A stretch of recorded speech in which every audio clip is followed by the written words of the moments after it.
Okay, welcome everyone.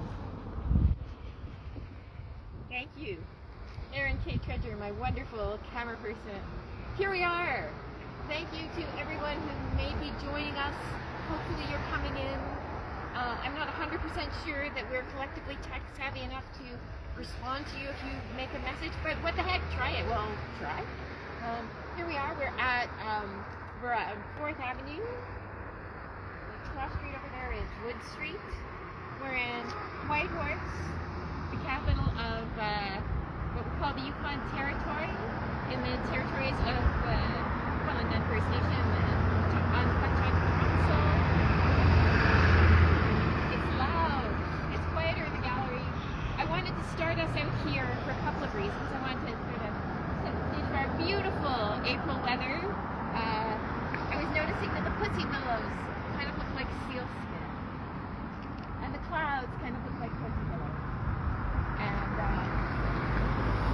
many days are sunny. This one is not. Part of my philosophy of Yukon spring is that we find the sunlight. We find our daffodils in the sunlight on the snow. I wanted to start up here too because we have this cool cardboard unit in the window over here. I don't know if you can see it on the screen. Yeah, you can kind of see it.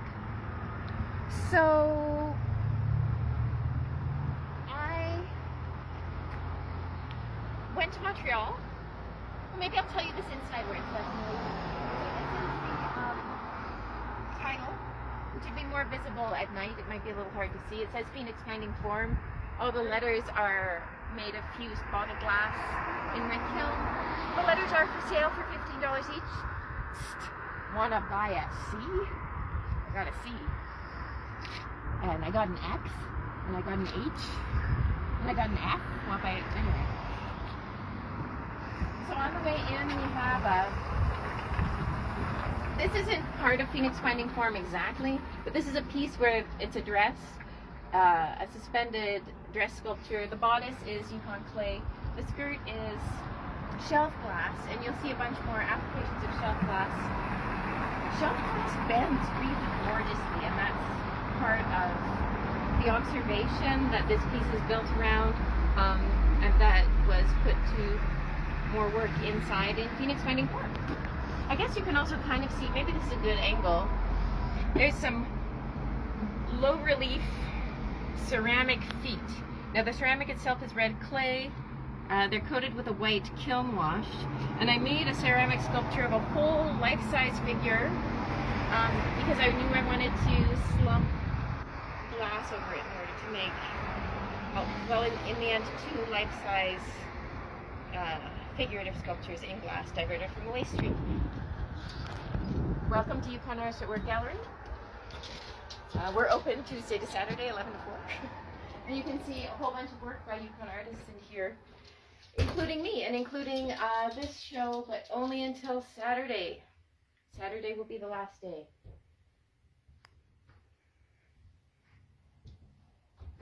So I guess I also have, I call this 2 beings of the dirt under ErinKate's fingernails. And tomorrow night we're doing a storytelling and music concert where Mauricia Holloway is going to tell the story of the descent of Inanna into the underworld.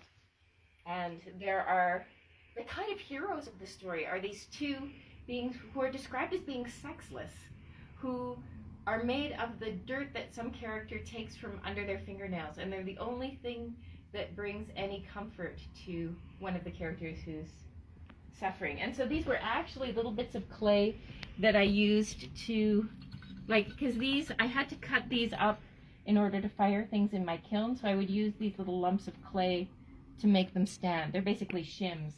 And when I saw them and I thought about that story, I thought they're kind of perfect because they're something that's made as if it would be something that you would make just with dirt from under your fingernails. I've been interested in the idea of preciousness and what happens when you let go of preciousness, but you still care. And so that's been one of the themes I've been exploring through my art. And here, yeah, this is the cardboard phoenix. So I was in Montreal. This is the back. It's not very it's not much to look at really, but I was in Montreal because I had been trying to get a monster parade going in Montreal, and as a result of that, I wound up invited to help with the NDG Arts Community Art Parade in August. And Melanie, who was organizing it, was a wonderful community artist. It was so great to get to hang out in her space and help the kids and other folks make the things they were imagining so that they could parade them for this parade. She wasn't so into the monsters. She had a bunch of categories she liked for her parade, and one of them was mythical creatures. And over the years, I've developed a technology for making wings. I've done it in a few different costumes/puppets. And I thought, well, that could be something I could usefully share. So I made a pair of wings. And then Melanie introduced me to this heavy-duty stapler, which meant you can go to 3 dimensions in cardboard really fast. And so I made this head that was like a bird and these wings. I thought, this is a phoenix, because I was using orange and red colors. And I paraded it in the parade. And then I left it there. And one of the amazing things about leaving that puppet behind rather than storing it like forever in my backyard studio shed, I think maybe it was partly because leaving the material part behind lodged it firmly in my imagination. I don't know exactly. But anyway, she moved into my imagination. And so when I was doing a learning residency at Lumel Glass Studios, she kept hanging out with me. And actually in the fall, so I was doing that learning residency, gratefully funded by great gratitude from me to the Canada Council for the Arts for funding me hanging out on their porch and doing stuff with glass from the waste stream.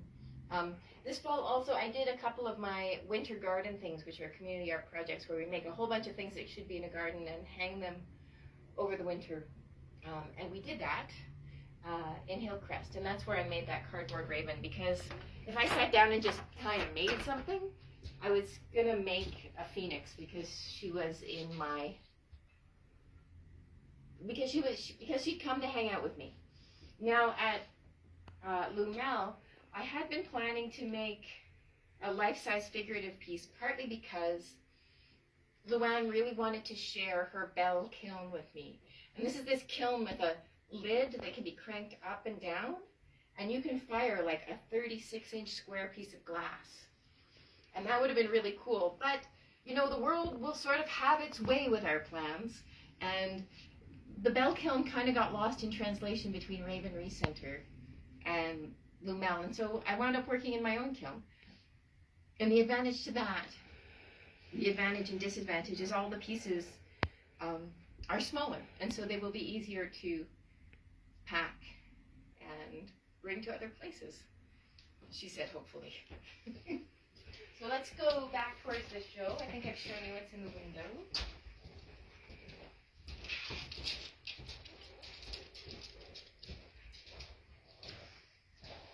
Yeah, maybe I'll just let ErinKate wander around the show a little bit with her own eye, and then if you think of a question for me, ErinKate, you can ask it. No, okay, never mind. But yeah, please have a little look around, and then I'll tell you a bit more of the story.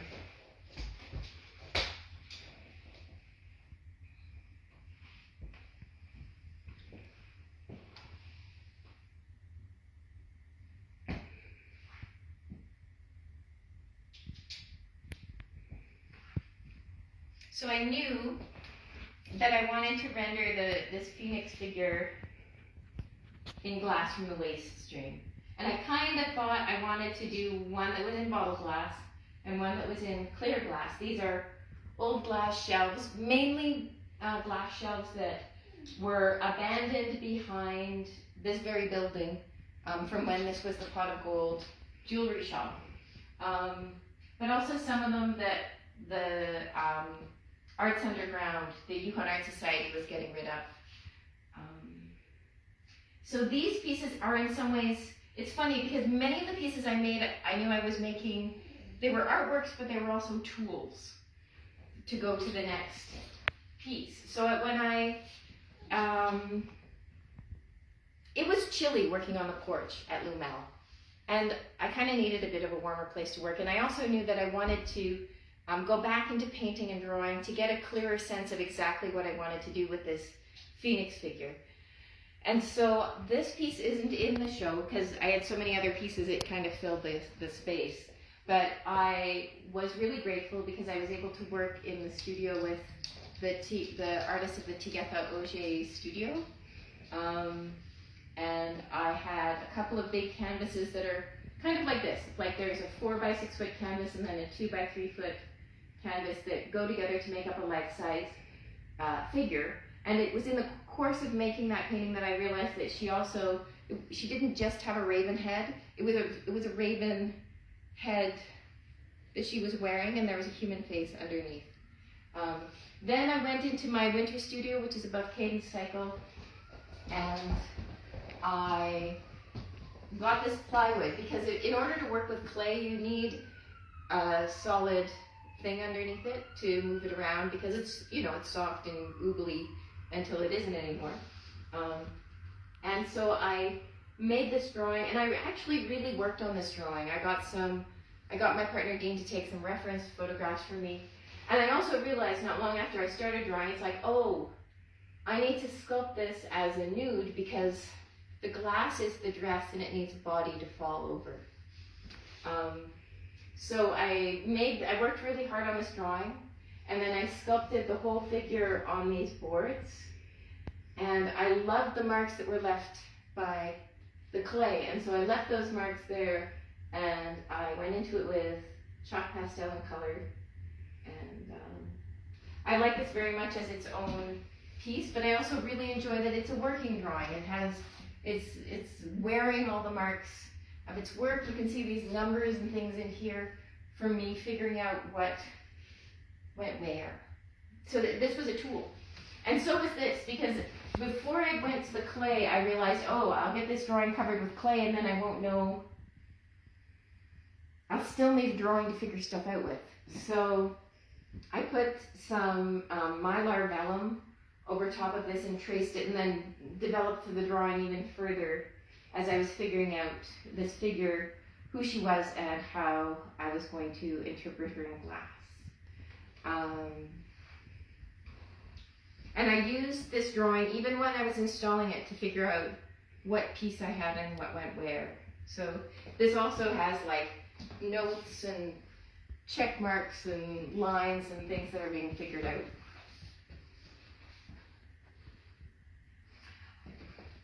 Also on display, I have some of the bits. This is the beak, the belly, and a couple of feathers, and the face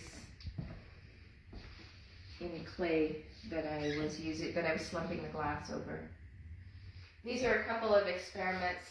This is very much an everything is an experiment kind of show. So this one's called Barely Touching the Glass because I made this mold. I was also trying to figure out how three-dimensional and how bas relief did I need things to be. And so for this one, I had the float glass resting on top of this clay hand. And I didn't get the whole shape of the clay hand in it. I just got those, you can really see where the fingertips are touching. And I think it's a really neat object in itself, and I love the way it bends the light and makes shadows. And then I tried it with the green glass that I was going to use for the body. And this part worked fine. Like I could have taken that off and used it. I mean, it did sort of break, but everything was breaking. I had to embrace a certain amount of breaking. But this part, it wouldn't let go. So this is called Barely Touching the Glass, and this is called Not Letting the Glass Go. In this one, one of the things I realized was that you could see the detail in the slumped glass better on a dark ground.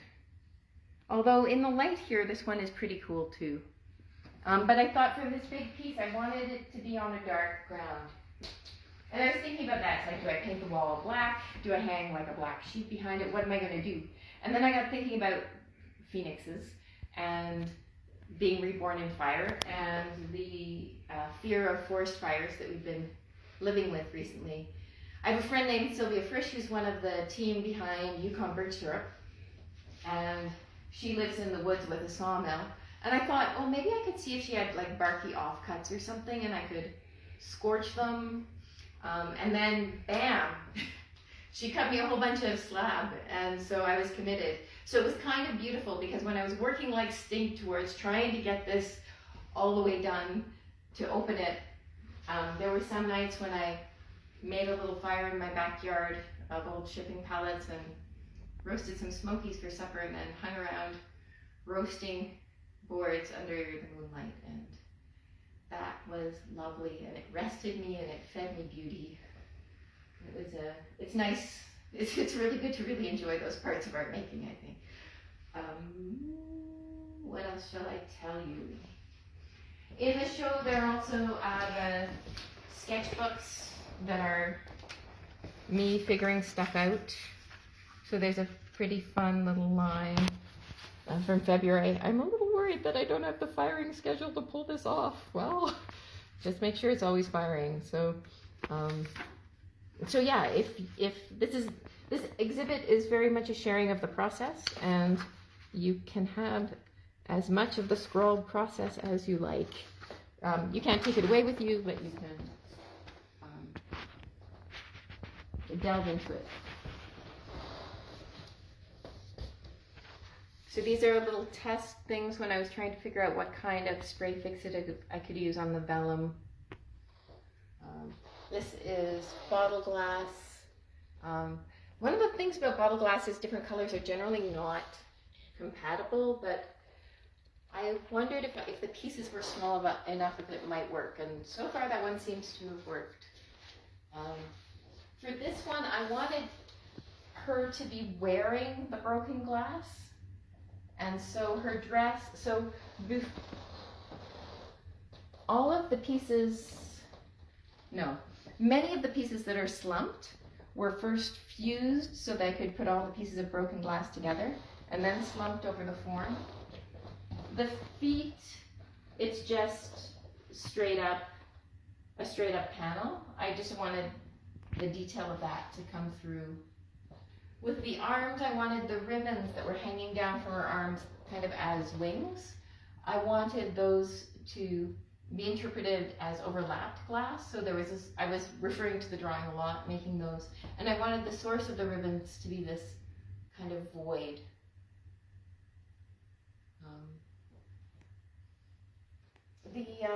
There was a certain amount of everything being an experiment, and as I slumped things, a bunch of the times they broke into a bunch of different pieces, but I feel like that's part of this piece. This isn't a piece about complete mastery of the material, it's about things breaking and continuing anyway.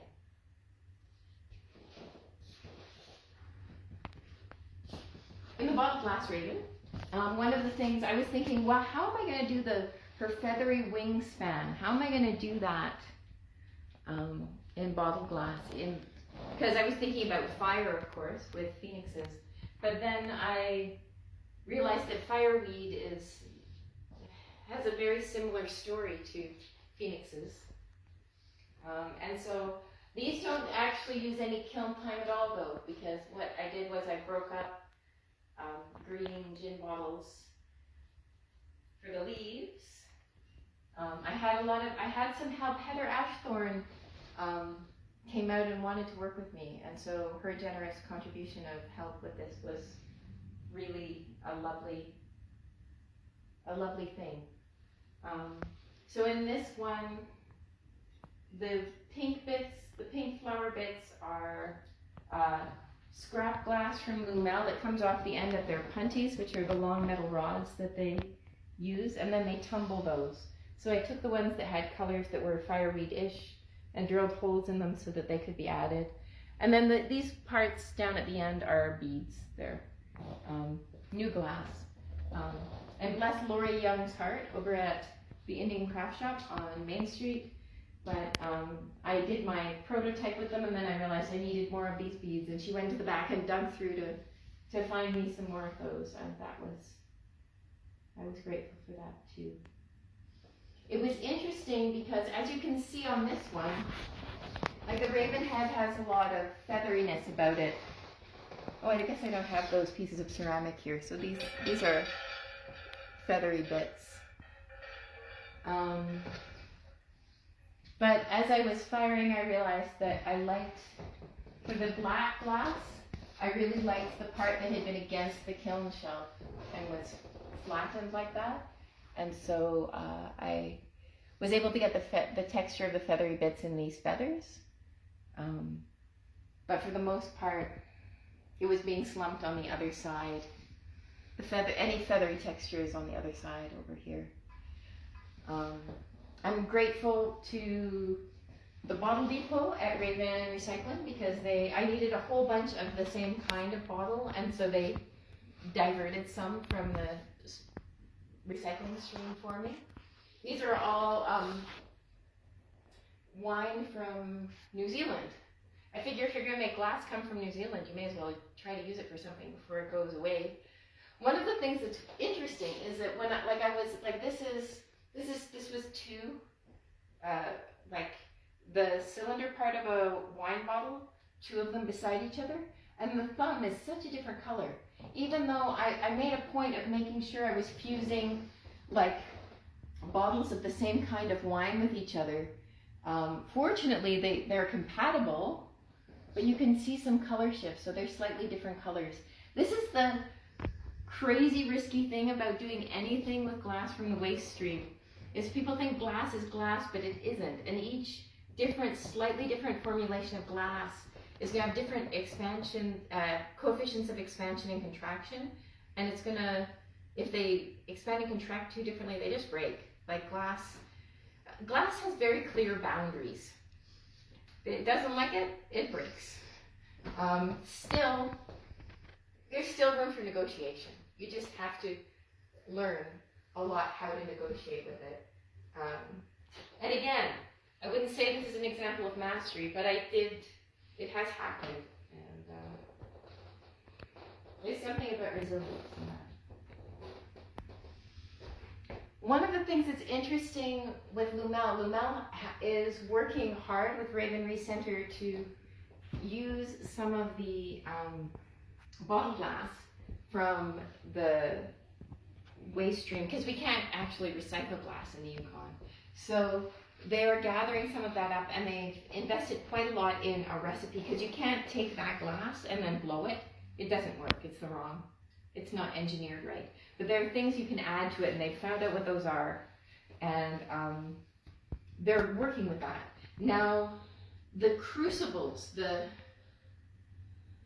kilns, I guess, where they heat up the glass so it's really hot so they can do their hot glass blowing thing.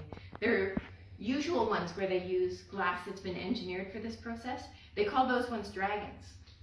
But the one where they're working with glass from the waste stream, they're calling that a phoenix. And so when that idea from Lumel hit the costume I had created in Montreal, it turned into this.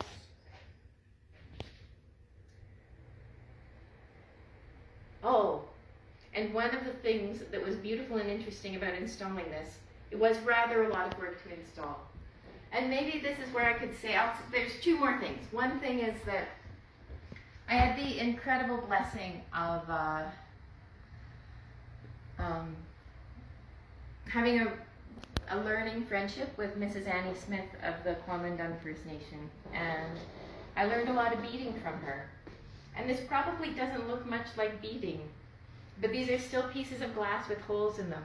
And this is waxed imitation sinew.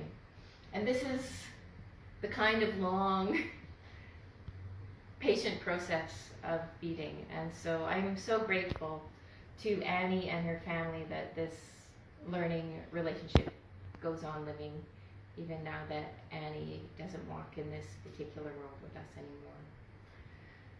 And as I was hanging these things, this was both beautiful and frightening, as so much of life is. Please don't do this if you come into the gallery. I'm not sure how much of it could sustain.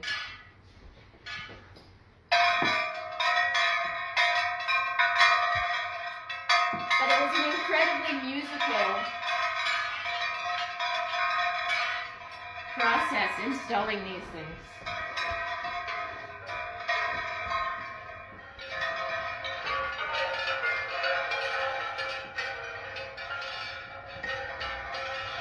Thank you for tuning in. I hope you get to see the show, and I hope if you don't see it here between now and 26, I hope you see it somewhere.